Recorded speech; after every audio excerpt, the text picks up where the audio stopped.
Hey, welcome everyone. It is John the Net Guy, and on today's show, we're going to be upgrading this computer. It's one of the many computers I've built and sold on Facebook Marketplace, but this time a friend of mine reached out to me, also named John, and said, hey, I like this machine. What can you do to upgrade it a little bit, maybe into a little higher budget?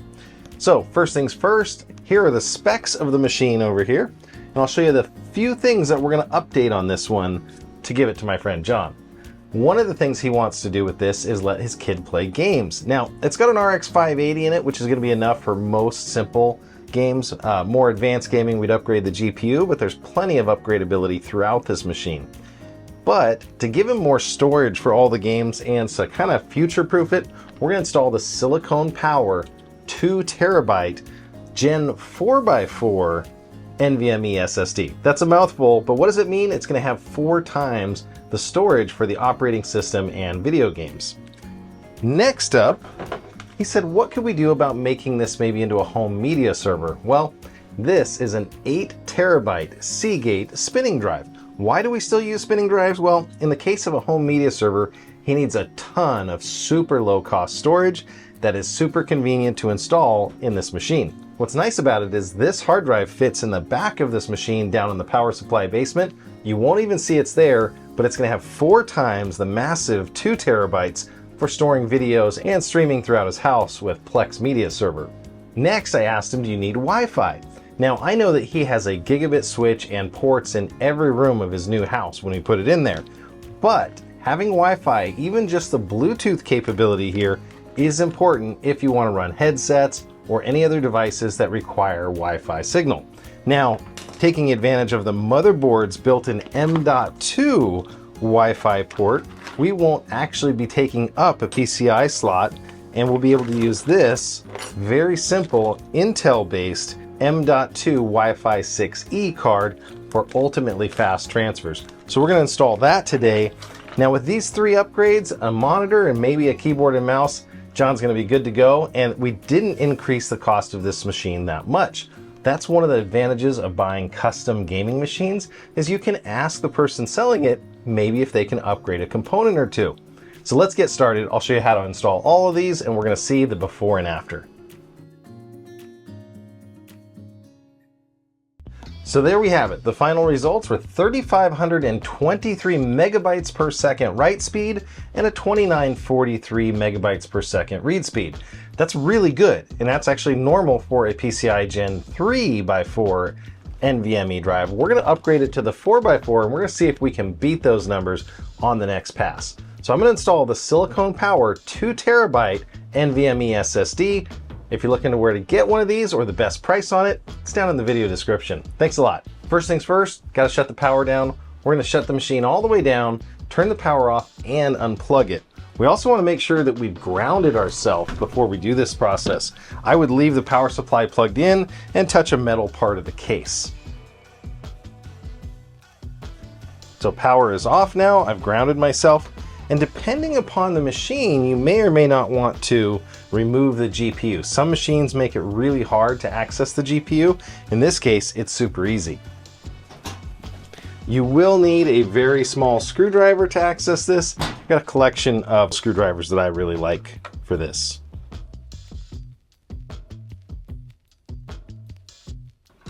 Okay, we're going to take the cover off. Now, this is the crucial NVMe SSD. So now we're going to grab our new drive. Opening this is pretty simple. It actually has a little tear-off area that you can see around the outside where it should separate.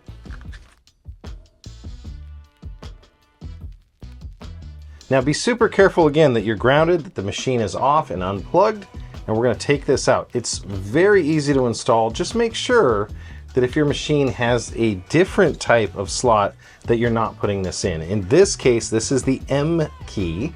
There's also a Wi-Fi slot, which is an E key over here. And then there's another spot over here for another M key drive. So just make sure you're putting it in the correct slot.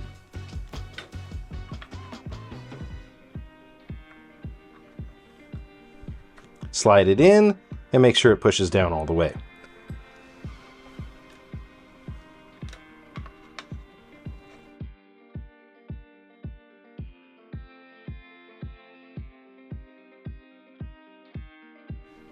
And there we go. Just like that, I've installed the drive and it's ready to go.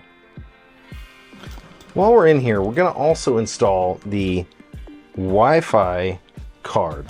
To get this in, it's kind of sitting below the GPU. So I'm going to do a little bit of a changeover here. And I'm going to move the GPU out of our way temporarily. And by pushing down on this back, I can slide the GPU out. I'm going to put it over here up by the front fans so that you can see. This is where we're going to install the M.2 Wi-Fi card. Now this happens to have 1, 2, 3 M.2 slots, but we're really only going to use this M.2 Wi-Fi right now. So to install that, again, be very careful that you've grounded yourself. You're not generating any static. This is an anti-static bag. We're going to take the item out. There is a screw to hold it down with. And it looks like it includes a little cover plate as needed.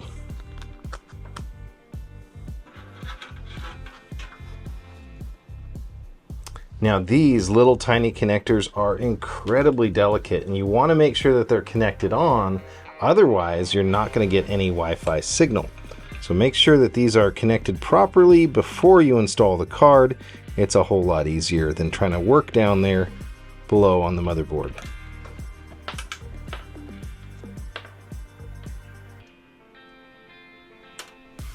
And there you go. So that is pushed down and they're both successfully connected. I'm going to go ahead and slide this in. Now the slot that this goes in is called an E key. And there we go. I'm going to route those wires delicately right around the edge of that slot. For this one, I'm going to want a magnetic tipped fine screwdriver, so I'm going to use my ratcheting screwdriver tool. And again, on these very fine screws, be really careful not to over tension them. So there we go. Now that that's installed, I can run these two antenna connectors to an open spot here.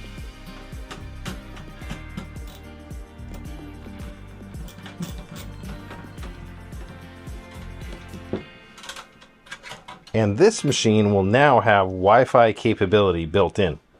This does include both a half height and a full size bracket, depending on your computer. And it even includes an extra slot screw, which I thought was kind of neat, and a screwdriver. So we're going to use the full height bracket. Again, we're going to want the ear of the bracket facing this way or facing out. And we're going to install these. We're going to have to take this little tiny retainer off of it along with a lock washer. Now it doesn't matter which order these antennas go in, they just need to be separate holes. I'm going to leave this retaining washer on the inside because it looks like it helps provide crush support. I'm going to twist this so it doesn't turn.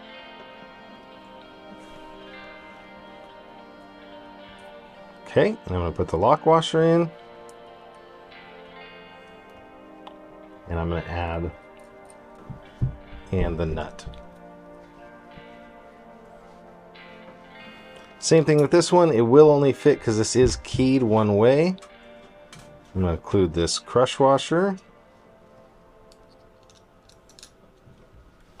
the lock washer, and the nut.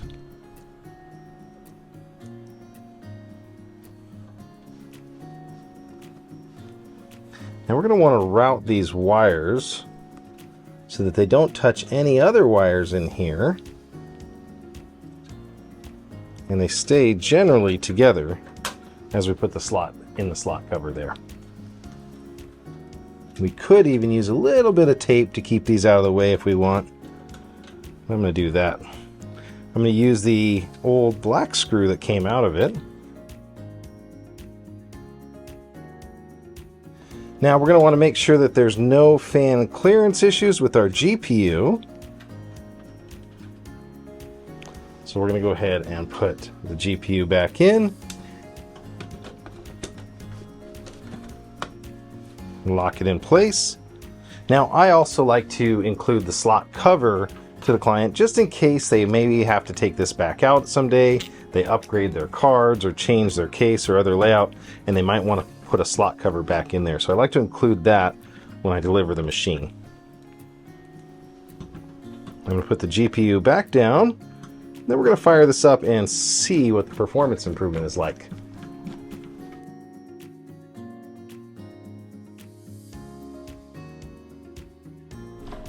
So now lastly over here, we're going to install the two wireless antennas. It doesn't necessarily matter if they're straight up or down. They can be off at an angle like this. The only thing you want to do is make sure that they are not touching any other wires. So something like that would be good.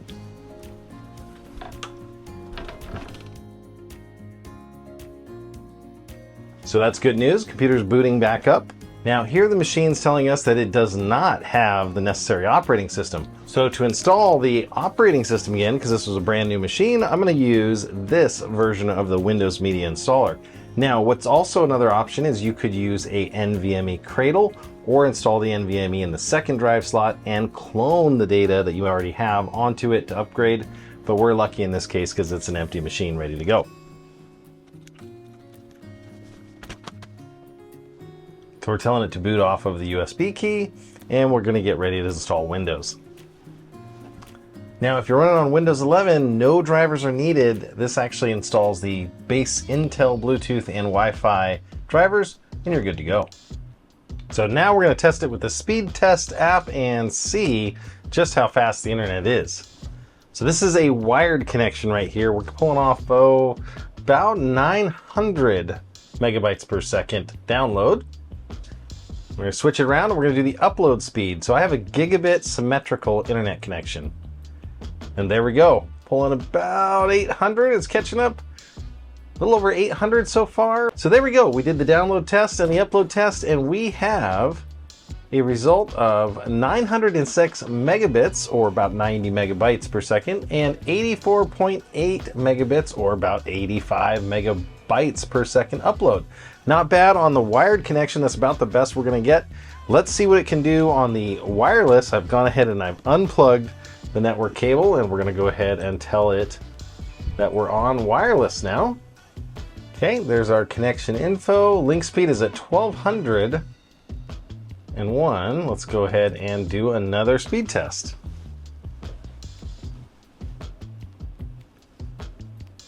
So latency still incredibly good, pushing over 600 megabits per second right now. And this again is on a wireless internet connection with an M.2 wireless card, and an upload speed of pushing towards the 500 megabits, almost 500 megabits.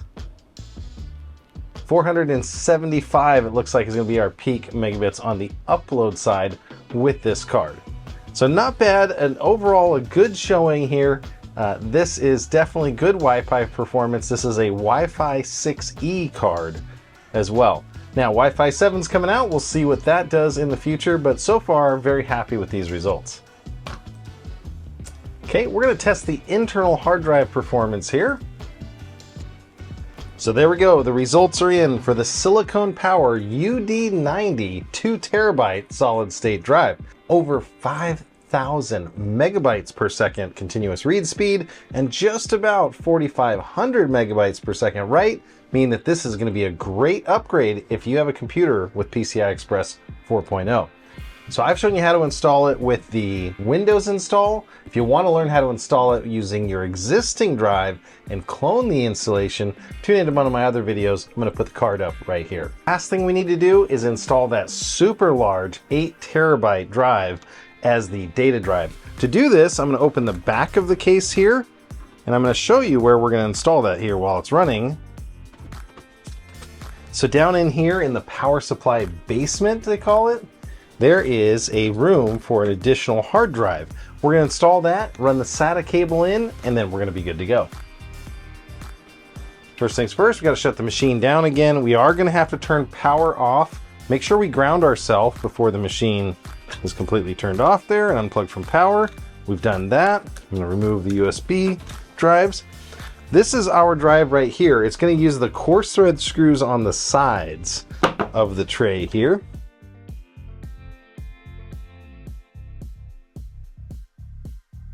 To make this a little bit easier, I'm actually going to remove and then reinstall the drive tray using the screws on the bottom once we get the drive mounted. It's going to make it really easy. And then we have a little bit of room to slide it back and forth, it looks like.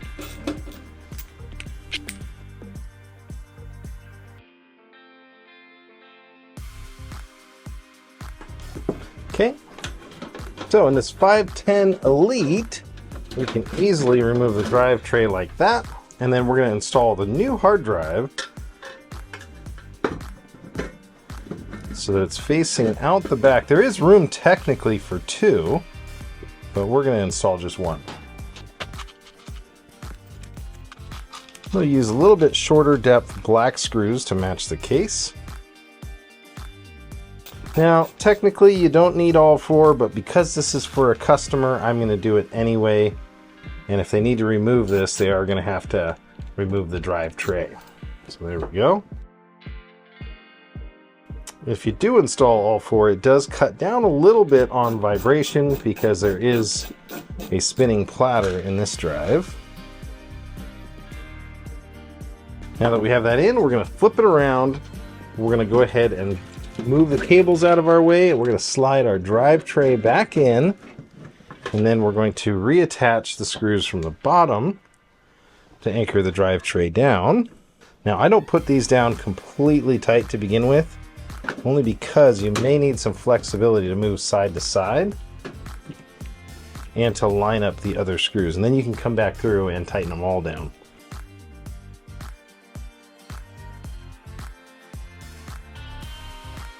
We are going to need a SATA drive cable here. One, you're going to need a power cable. We're going to look around, and hey, there's one of these already connected to the motherboard here. And we're going to go ahead and attach that. And then we're going to attach a SATA power lead. Now we happen to have an extra one right here. We're going to make sure that's out of the way of the door that closes, and we're going to attach that down here. So now we've got that spare drive. While we have it on its back, I'm going to go ahead and reinstall the back cover, because if everything works out, we're not going to have to get back in here. Just like that, with an additional SATA power connection and a SATA data cable, we're ready to go with an additional 8 terabytes of storage. If you're using Steam, make sure you set up an additional drive letter for your games, and you'll be able to move your games from drive to drive and have that set up. So I'm going to open up disk management here, and I'm just going to double check that we do have a data drive, as you can see here, and it's already formatted. If yours isn't formatted, you could format it through here or create partitions. In mine, I'm ready to go. We've got some movies and some kid movies here to work on our Plex server. So there we go. This computer is completely upgraded in 3 areas and ready to go. I'm going to go deliver it to him and make him super happy. And I wanted to thank you again for tuning in. Always support your local PC builder if you can, and make sure to ask if you want to have a component changed or upgraded before they deliver your machine. This has been John the Net Guy. Thanks for watching.